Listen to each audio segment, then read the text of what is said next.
Hello అండి, welcome back to my channel. ఇవాళ అయితే నా డైలీ మార్నింగ్ రొటీన్ అయితే లాంగ్ బ్లాగ్లో చూపిస్తున్నాను.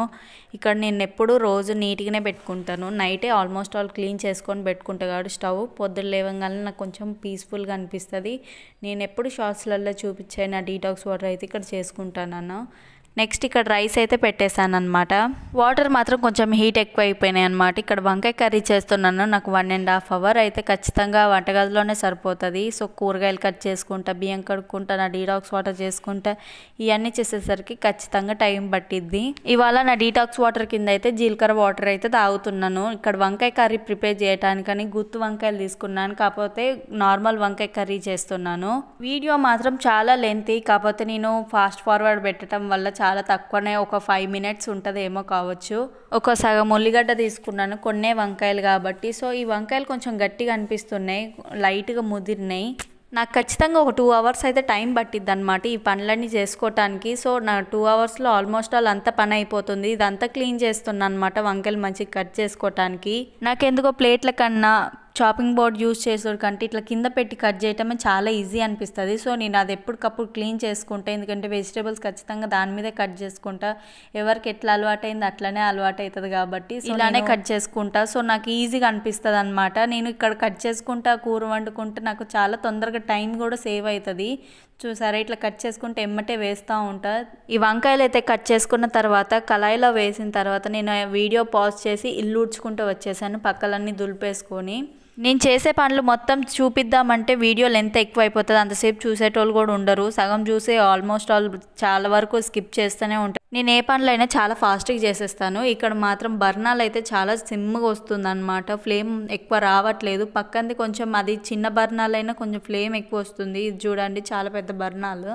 దీన్ని మాత్రం నేనైతే ఒకసారి చెక్ చేపియాలి. ఇక్కడ కొత్తిమీర మంచిగా వాష్ చేసుకుంటాను. వంకాయ కర్రీ అయితే చాలా ఈజీగా అయిపోతుంది. స్టార్టింగ్ వీడియో అయితే నీట్గా క్లీన్గా ఉన్న వంటగది అవుపిస్తుంది, ఉండే కొందికి మొత్తం చెత్త వస్తూనే ఉంటుంది. తీసిన డబ్బాలన్నీ ఏడుని ఆడే పెడతాను, మళ్ళీ కొన్ని కావాల్సినవి దించి అట్లానే వదిలేస్తాను. ఇక్కడ పైన గిన్నెలు కూడా అట్లా పెట్టేస్తాను. అదే వీడియో తీయకుండా ఉంటే మాత్రం ఖచ్చితంగా ఎప్పుడప్పుడు చదువుకుంటాం. వీడియో తీసుకుంటూ చేయాలంటే చాలా టైం పట్టిద్ది కాబట్టి మధ్యలో వీడియో పాజ్ చేసుకోవాలి, చెక్ చేసుకుంటూ వీడియోలు తీయాలి. సో ఇక్కడైతే పల్లి చట్నీ కానీ పల్లీలు మాత్రం వేయించుతున్నాను. నాకైతే ఖచ్చితంగా టిఫిన్కి పల్లి చట్నీ ఉండాలి. పల్లి చట్నీ లేకపోతే అస్సలు తినబుద్ధి కాదనమాట. మా హస్బెండ్కి అదేం లేదు, మా హస్బెండ్కి ఏది వేసి పెట్టినా తింటాడు. ఈ చట్నీ నేను ఒట్టి పచ్చిమిరపకాయలతోటే కాకుండా కొంచెం ఎండుమిరపకాయలు వేస్తే కొంచెం టేస్ట్ బాగుంటుంది, కలర్ కూడా బాగా అనిపిస్తుంది. ఈ చట్నీలో నేను కొంచెం టమాటా యాడ్ చేద్దాం అనుకున్నా, టమాటా మాత్రం వేయటం మర్చిపోయినా. అసలు అయితే టమాటా వేస్తే ఇంకా టేస్ట్ అనిపిస్తుంది పల్లి చట్నీ. ఎండుమిరపకాయలు వేగిన తర్వాత పచ్చిమిరపకాయలు అయితే తుంపి వేసాను, ఒక 5 వరకు. వంకాయ కర్రీలో కారము, గరం మసాలా యాడ్ చేసి అది ఒక 1 minute ఉంచేసి బంద్ చేశాను అనమాట. నేను ఇదంతా అయిపోయిన తర్వాత స్నానానికి అయితే వెళ్ళిపోయాను. పని మొత్తం అయిపోయింది. ఇక్కడ ఇవన్నీ చల్లారాలి చట్నీ పట్టడానికి. సో ఈ లోపల నేను స్నానం చేసి వచ్చేసాను. ఫ్రెష్ అయిన తర్వాత చాలా పీస్ఫుల్గా ఉంటుంది, అయినా కానీ కొంచెం హడావుడిగా ఉంటుంది. టిఫిన్ పెట్టుకున్నప్పుడు నాకు టిఫిన్లు చేయాలంటేనే టైం సరిపోదా అని భయం వేస్తుంది. కాకపోతే నాకు మార్నింగ్ స్నానం చేస్తేనే ప్రశాంతంగా అనిపిస్తుంది. ఇక్కడ స్నానం చేసి వచ్చిన తర్వాత చట్నీ తాలింపు కానీ ఇది స్టవ్ అయితే వెలిగించాను. ఇక్కడ సాంబ్రాణి వేయడానికి ధూప్ స్టిక్స్ ఉంటాయి చూడండి, సో అది డైరెక్ట్గా ఇట్లా స్టవ్ మీద పెట్టేశాను. అది వేస్తే మాత్రం ఇల్లు చాలా ప్రశాంతంగా పీస్ఫుల్గా ఉంటుంది. దాని స్మెల్ కూడా చాలా ప్లెజెంట్గా అనిపిస్తుంది. సో రూమ్ మొత్తానికి చూపించుకొని ఆడ పెట్టేస్తాను. ఇక్కడ దోశ పిండి అయితే తీస్తున్నాను అనమాట సపరేట్గా దోశలు వేయటానికి. చాలా రోజుల తర్వాత అయితే నేను దోశ బియ్యంతో అయితే చేస్తున్నాను. నేను ఎప్పుడు మిల్లెట్స్ తోటి కానీ జొన్నలతో కానీ దోశలు అయితే చేస్తాను.